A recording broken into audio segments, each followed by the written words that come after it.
밤이 깊어 궁궐이 고요해질 무렵 소아의 처소 창호지 문에 그림자 하나가 어른거렸습니다. 소아는 이미 자리에 누운 척하면서 손에 작은 단검을 쥐고 있었습니다. 그림자는 문을 손가락으로 조심스럽게 긁었습니다. 암호 같은 3번의 리듬. 소아가 조용히 문을 열자 박별감이 서 있었습니다. 그의 얼굴은 평소보다 심각했습니다. 그는 소아를 보자마자 낮게 속삭였습니다. 소빈 마마, 오늘 밤 마마의 처소를 감시하는 자들이 있습니다. 중전 마마의 신복들입니다. 마마께서 금난 의녀를 만나신 것이 이미 보고된 것 같습니다. 소아는 침착하게 고개를 끄덕였습니다. 예상했던 일이었습니다. 하지만 이렇게 빨리 움직일 줄은 몰랐습니다. 얼마나 촘촘합니까? 처소 앞뒤로 2명씩 총 넷입니다. 모두 무장하고 있습니다. 소아는 잠시 생각했습니다. 그리고 결심한 듯 박별감에게 말했습니다. 제가 부탁드릴 것이 있습니다. 금만 의녀의 안전을 지켜주십시오. 그녀가 아는 것이 많아 위험합니다. 박별감은 고개를 끄덕였습니다.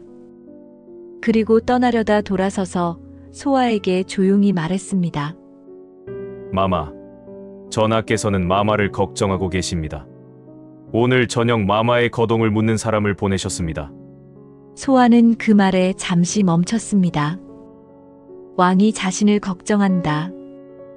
그 말이 가슴속 어딘가에 가시처럼 박혔습니다. 원망해야 할 사람인데 그 사람의 걱정이 이토록 가슴을 물렁하게 만드는 것은 무엇 때문일까요? 하지만 바로 다음 날 소아는 자신이 지금껏 쌓아온 모든 것을 뿌리째 흔드는 소식을 접하게 됩니다. 이른 아침 갑순이 유모가 새하얀 얼굴로 소아를 깨웠습니다. 아가씨 댁에서 정갈이 왔습니다. 정갈의 내용은 충격적이었습니다. 이 판서 가문에서 일하던 하인 하나가 갑자기 의금부에 잡혀갔다는 것이었습니다. 명부는 영모 관련 정보를 소지했다는 것이었습니다. 이 판서는 이 일이 단순한 우연이 아니라 가문을 압박하려는 신호라는 것을 알면서도 소아에게 걱정을 끼치지 않으려고 오래 참다가 결국 정갈을 보낸 것이었습니다. 소아는 정갈을 읽고 2 주먹을 꽉 쥐었습니다. 중전이 움직이기 시작한 것이었습니다. 소아가 너무 깊이 파고들기 전에 가문을 볼모로 잡아 소아를 무력화하려는 계략이었습니다. 소아는 그날 왕의 침소에서 이강과 단둘이 있는 시간을 이용했습니다. 왕이 소아의 머리카락을 쓸어내리며 편안하게 앉아있는 그 시간에 소아는 조심스럽게 말을 꺼냈습니다. 전하, 소첩의 가문에서 일하던 하인이 의금부에 잡혀갔다 합니다. 소첩은 그것이 어떤 의미인지 압니다만 전하께서는 혹시 들으신 바가 있습니까? 이강의 눈빛이 차갑게 변했습니다. 그 눈 속에서 무언가 빠르게 계산되는 것이 느껴졌습니다. 네, 알아보겠다. 이강은 그 한마디를 남기고 입을 다물었습니다. 소아는 더 이상 묻지 않았습니다. 하지만 그날 밤 이강은 오래 잠들지 못하고 뒤척였습니다. 소아는 그것을 느꼈습니다. 이강은 무언가를 알고 있었습니다.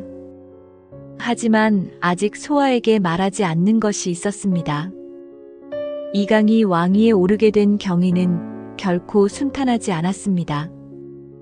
그의 아버지 선왕은 외척 세력인 윤씨 가문의 압박 속에서 서서히 독에 의해 목숨을 잃었습니다. 그 죽음의 진상을 알고 있던 선왕의 측근들은 하나둘씩 제거되었습니다. 어린 이강은 아버지의 시신 앞에서 아무것도 할 수 없었습니다. 왕위에 오른 이강은 윤씨 가문을 무너뜨리기 위한 긴 싸움을 시작했습니다. 그 싸움의 일환으로 미천한 가문 출신의 명화를 총애함으로써 윤씨 가문의 권위를 격화시키려 했습니다. 하지만 그것이 명화를 더 큰 위험에 빠뜨리는 결과를 낳고 말았습니다. 이강은 명화의 죽음을 보며 자신이 그녀를 사지로 밀어넣었다는 죄책감으로 가득 찼습니다. 그리고 그 죄책감이 그를 더욱 잔혹하고 냉혹한 군주로 만들었습니다.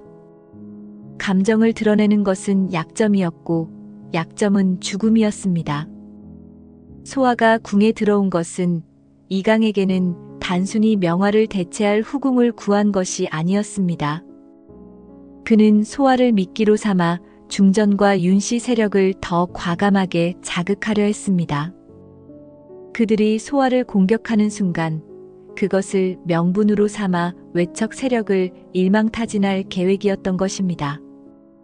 이강은 소아가 그 미끼라는 것을 알면서도 날이 갈수록 그녀에게 진심으로 끌려가고 있었습니다. 그것이 이강을 괴롭혔습니다.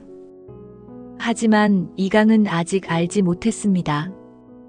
소아 역시 그를 향해 날카로운 칼날을 갈고 있다는 사실을, 그리고 소아는 자신이 미끼로 쓰이고 있다는 것을 서서히 눈치채고 있었습니다. 소아는 밤마다 왕의 침소에서 낮은 목소리로 시를 읊어주거나 가야금을 켰습니다. 그녀의 연주는 때로는 비장했고 때로는 애처로웠습니다. 이강이 거칠게 다가오면 그녀는 가녀린 어깨를 떨면서도 왕의 눈을 피하지 않고 애처로운 눈빛을 보냈습니다. 증오와 연민이 뒤섞인 그 묘한 눈빛에 이강은 속수무책으로 무너져 내렸습니다. 소아는 왕의 가슴에 머리를 기대고 생각했습니다. 전하, 당신의 심장을 도려내는 대신 그 심장 안에 나를 가두겠습니다. 내가 당신의 유일한 안식처가 되는 날, 당신은 나를 잃을까 두려워 매일 죽음보다 더한 고통을 느끼게 될 것입니다. 그것이 제가 당신에게 내리는 가장 잔인한 형벌입니다. 소아는 낮에는 중전의 신복들을 역이용하기 시작했습니다. 자신을 감시하는 그들에게 가끔 일부러 잘못된 정보를 흘렸습니다. 자신이 약하고 겁쟁이인 척하는 정보도 흘렸습니다. 중전이 소아를 만만하게 여기도록 유도한 것이었습니다. 동시에 소아는 궁궐 안에 억울한 이들을 조금씩 자신의 편으로 끌어당겼습니다. 향춘이나 설매 같은 어린 궁녀들에게 소소한 친절을 베풀었고 박별감 같은 의로운 이들에게 신뢰를 심었습니다. 하지만 왕의 품은 생각보다 따뜻했습니다. 그의 심장 박동 소리는 규칙적이었고 그 안에서 느껴지는 것은 정복자의 오만이 아니라 외로운 짐승의 고독이었습니다. 소아는 그 소리를 들으며 자신의 복수심이 조금씩 녹아내리는 것을 느꼈습니다. 이것은 계획에 없던 일이었습니다. 원수를 동정하는 것만큼 위험한 일은 없으니까요. 그리고 바로 그 순간 소아의 마음이 흔들리는 것을 감지한 자가 있었습니다. 박별감은 소아를 따로 불러 조용한 목소리로 경고했습니다. 소빈 마마께서 전하에게 마음이 기울고 있음을 중전 마마의 눈이 알아채기 시작했습니다. 그것이 가장 위험합니다. 소아는 잠시 굳은 표정으로 박별감을 바라보았습니다. 별감, 나는 전하에게 마음이 없습니다. 박별감은 아무 말도 하지 않았습니다. 그 침묵이 답이었습니다. 소아는 시선을 내리깔았습니다. 박별감은 소아에게 한 가지 정보를 더 알려주었습니다. 마마, 중전 마마의 오라비 윤영철 대감이 새로운 계책을 세우고 있습니다. 마마를 영모에 엮어 폐빈시키려 한다고 합니다.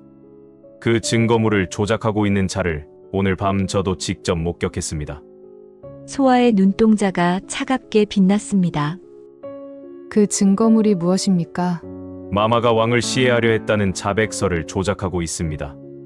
마마가 처음 입궐할 때 은장도를 품었다는 사실을 아는 자가 있었던 모양입니다.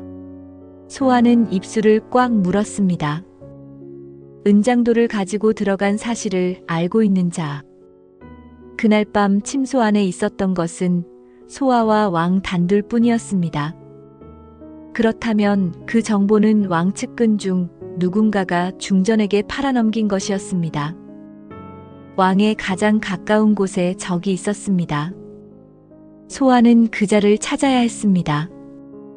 천둥 소리가 궁궐을 뒤흔들던 밤, 이강은 술에 취해 소아의 무릎을 베고 누웠습니다. 창밖에는 억수 같은 비가 쏟아지고 바람은 문창살을 찢어발길 듯 몰아쳤습니다. 이강은 잠결에 소아의 손을 꼭 쥐며 아이처럼 웅얼거렸습니다. 소아야, 사람들이 나를 폭군이라 부르고 내 손에 피가 마를 날이 없어도 너만은 내 곁에 있어다오. 내가 저지른 죄를 네가 다 버려도 좋으니 제발 나를 떠나지만 마라. 나는 이미 네가 없으면 숨을 쉬는 법조차 잊어버렸단 말이다. 잠결에 내뱉은 왕의 진심은 소아의 가슴 속 가장 깊은 곳에 숨겨둔 여린 마음을 건드렸습니다. 왕은 소아를 명화 대신으로 불러들였고 그 사실을 소아도 알고 있었습니다. 하지만 이 순간 소아는 서늘함을 느꼈습니다. 그 이유는 왕이 잠결에 부른 이름은 명화가 아니라 소아였기 때문입니다. 밤마다 죽은 언니의 이름만을 부르짖던 그 남자가 지금 이 순간만큼은 소아 자신의 이름을 불렀습니다.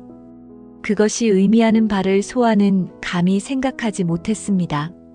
왕의 심장 속에서 언니의 자리가 조금씩 소아로 채워지고 있다는 것을, 그것이 소아를 가장 두렵게 만들었습니다.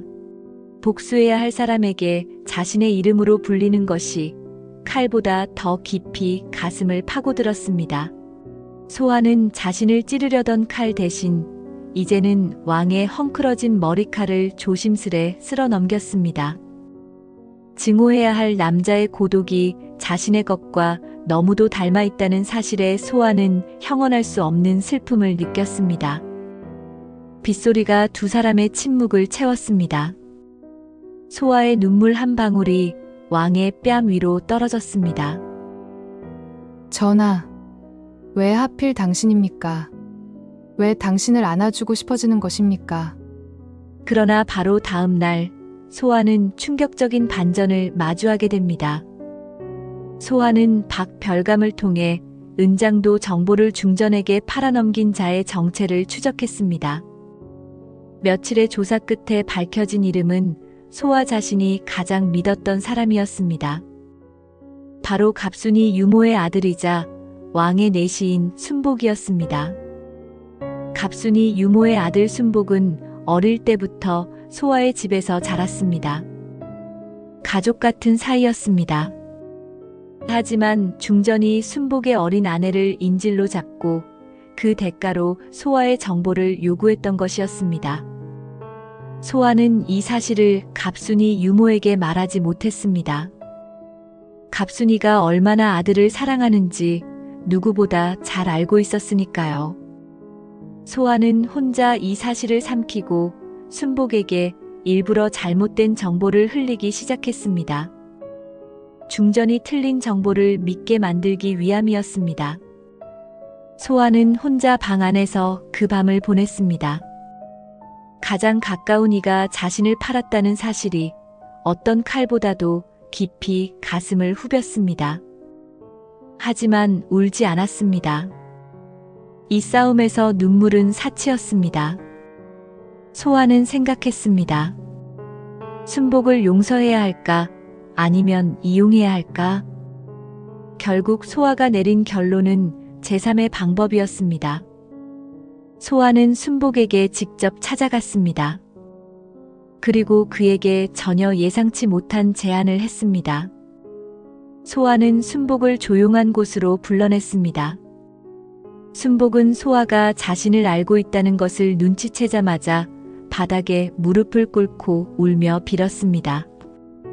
마마, 소인이 죽을 죄를 지었습니다. 하지만 처자식이 걸린 일이라 어쩔 수가 없었습니다. 죽여주십시오. 소아는 순복 앞에 조용히 앉았습니다. 죽이지 않겠습니다. 순복이 눈을 들어 소아를 바라보았습니다. 대신 내 말을 들어야 합니다. 앞으로 중전에게 정보를 넘길 때는 내가 알려준 정보만을 넘기세요. 그것이 당신의 처자식을 살리는 길입니다. 소아는 순복의 겁에 질린 눈을 바라보며 말했습니다. 그리고 언젠가 내가 중전의 소나기를 끊어낼 수 있다면 그날 이후 당신과 당신의 가족은 안전할 것입니다. 그것을 약속하겠습니다.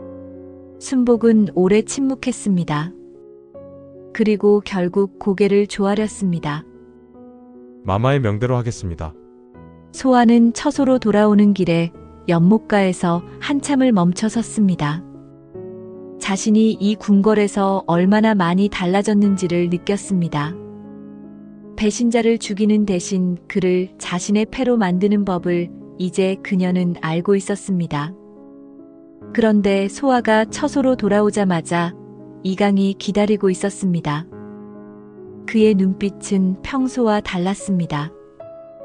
이강이 소아의 처소에서 기다리고 있었다는 사실은 이례적인 일이었습니다. 왕이 후궁의 처소를 먼저 찾아오는 일은 거의 없었습니다. 소아는 문을 들어서며 이강의 표정을 살폈습니다. 그의 눈빛은 어두웠습니다. 소아야, 내 가문의 하인 문제는 해결했다. 의금부에서 풀려날 것이다. 소아는 인사를 했습니다. 감사합니다. 전하, 이강은 소아가 감사 인사를 하는 것을 물끄러미 바라보다가 말했습니다. 소아야, 나는 네가 나를 죽이러 들어온 것을 처음부터 알고 있었다. 소아는 그 자리에서 굳어버렸습니다. 아무에게도 보여준 적 없는 복수심을 왕에게 들킨 것이었습니다. 하지만 소매 안의 은장도까지, 날마다 기회를 노리던 그 눈빛까지, 이 남자는 처음부터 모든 것을 보고 있었습니다.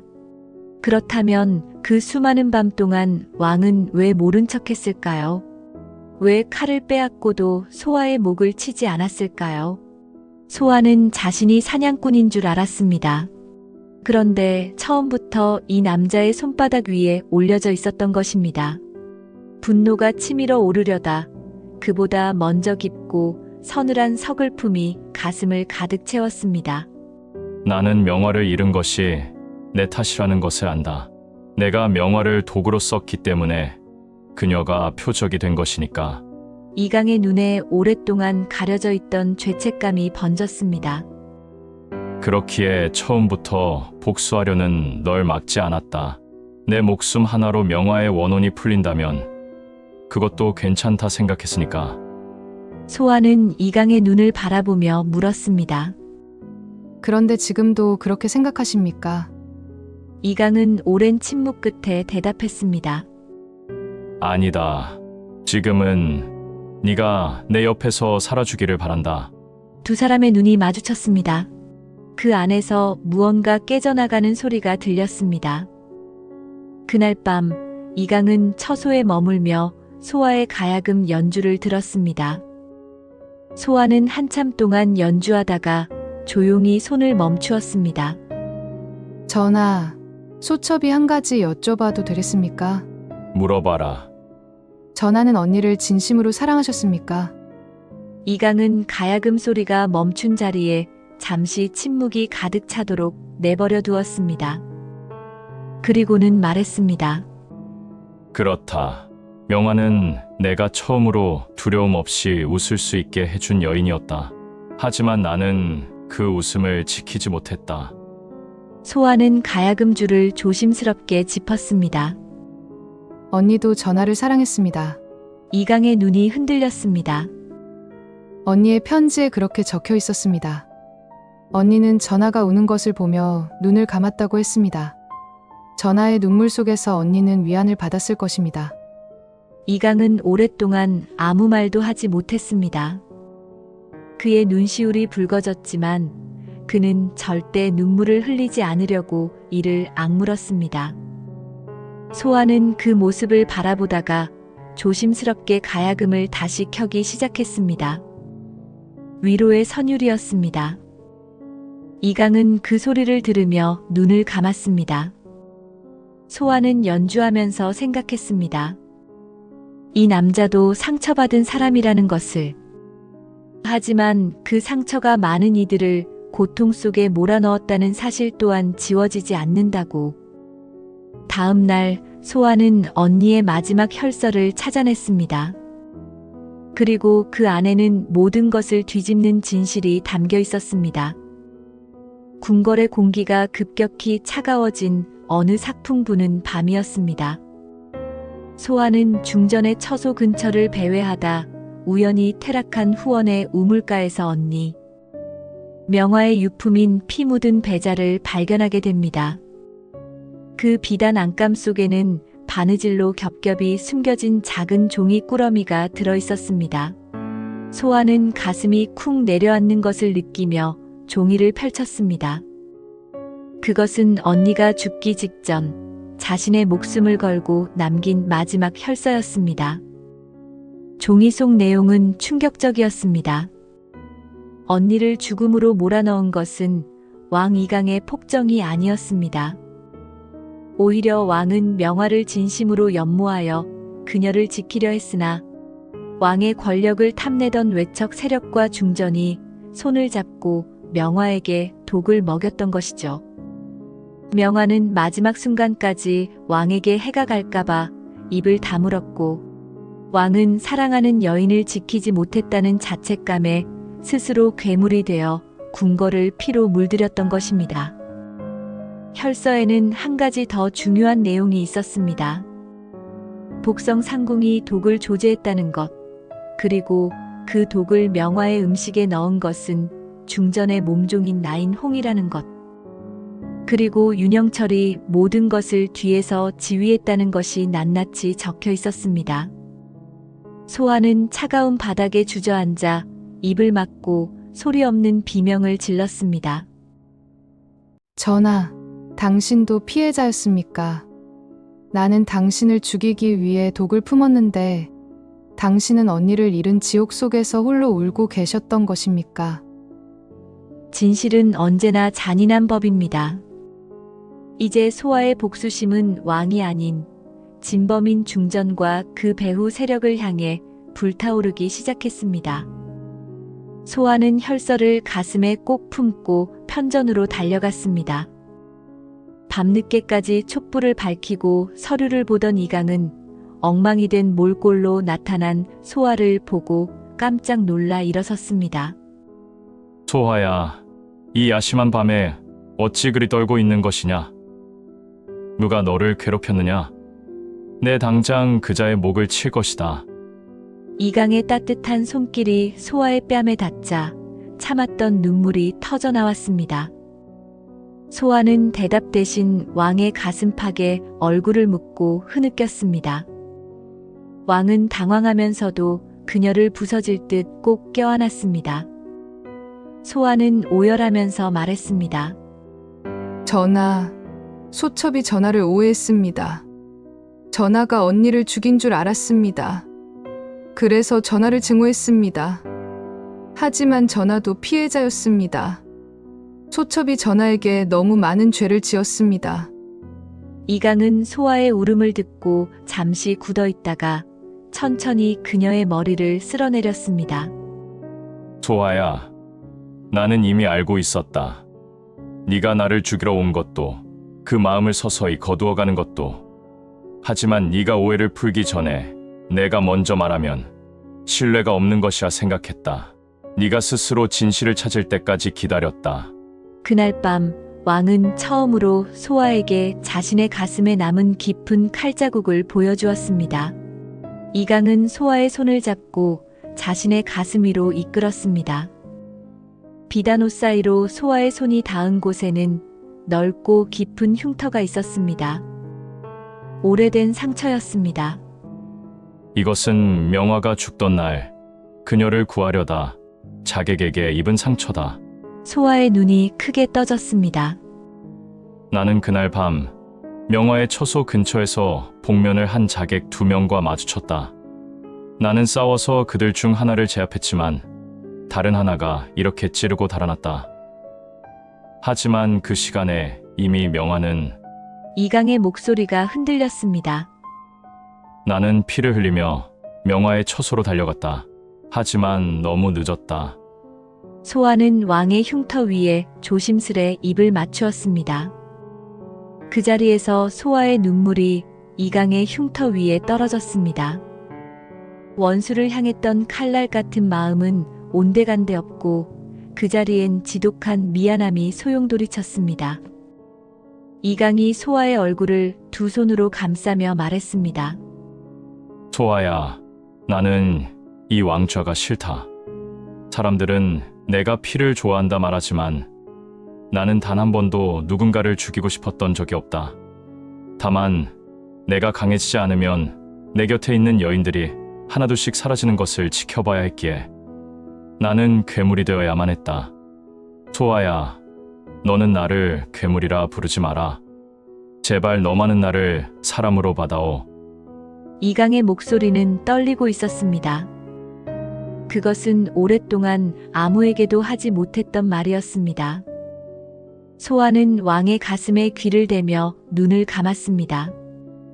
그러나 두 사람이 가장 가까워진 바로 그 순간 검은 그림자들이 움직이기 시작했습니다. 두 사람은 달빛이 내리쬐는 연못가 정자에 나란히 앉았습니다.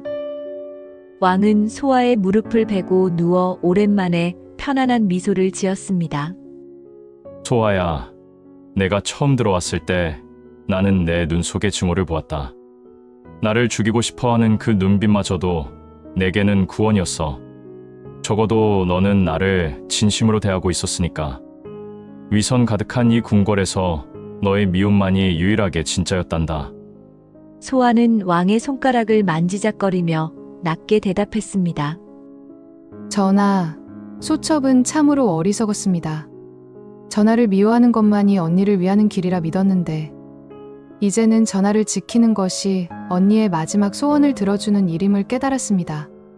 제가 전하의 칼이 되고 전하의 방패가 되겠습니다. 이강은 소아의 손을 잡아 자신의 입술에 갖다 대었습니다. 그렇다면 나는 너의 눈물을 닦아줄 손이 되겠다. 내가 아플 때 대신 피를 흘려줄 몸이 되겠다. 소아야, 내 이 생에서 너 하나만을 지키겠다. 그것이 내가 왕으로서 할 수 있는 가장 진실한 약속이다. 달빛은 두 사람의 머리 위로 조용히 쏟아졌고 연못의 연꽃들은 밤 공기 속에서 은은한 향을 내뿜었습니다. 이 순간만큼은 모든 음모와 복수와 피가 이 세상에 존재하지 않는 것처럼 느껴졌습니다.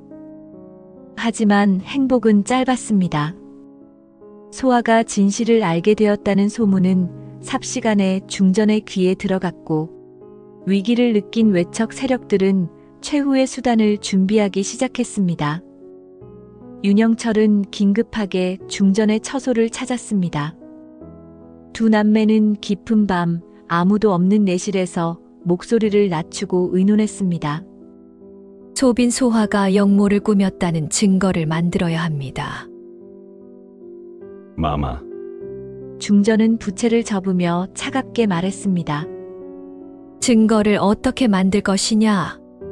윤영철은 준비했던 것을 꺼냈습니다. 소아의 필체와 비슷하게 위조한 서신 2통, 그리고 소아가 박별감과 만나는 장면을 목격했다는 증인 셋이었습니다. 소빈이 호위무관 박별감과 내통하여 왕을 시해하려 했다는 내용으로 꾸몄습니다. 위조 서신과 증인으로 충분히 패빈 처리가 가능합니다. 중전의 눈이 싸늘하게 빛났습니다. 박별감도 함께 처형해야 한다. 윤영철은 고개를 끄덕였습니다. 이미 준비되어 있습니다. 내일 아침 조정에서 고발하면 됩니다. 중전은 창밖의 어둠을 바라보며 낮게 웃었습니다. 죽은 꽃의 자리를 대신 채운 동생 꽃도 결국 같은 운명이로구나. 하지만 그날 밤 두 남매가 나누는 대화를 처마 끝에 붙어 엿들은 그림자가 있었습니다. 한겨울 처마 끝에서 숨도 쉬지 않고 버텨온 그 그림자는 대화가 끝나기가 무섭게 소아의 처소를 향해 달려갔습니다. 박별감이었습니다. 그는 소아에게 모든 것을 알렸습니다. 이제 소아에게는 단 하룻밤의 시간밖에 없었습니다.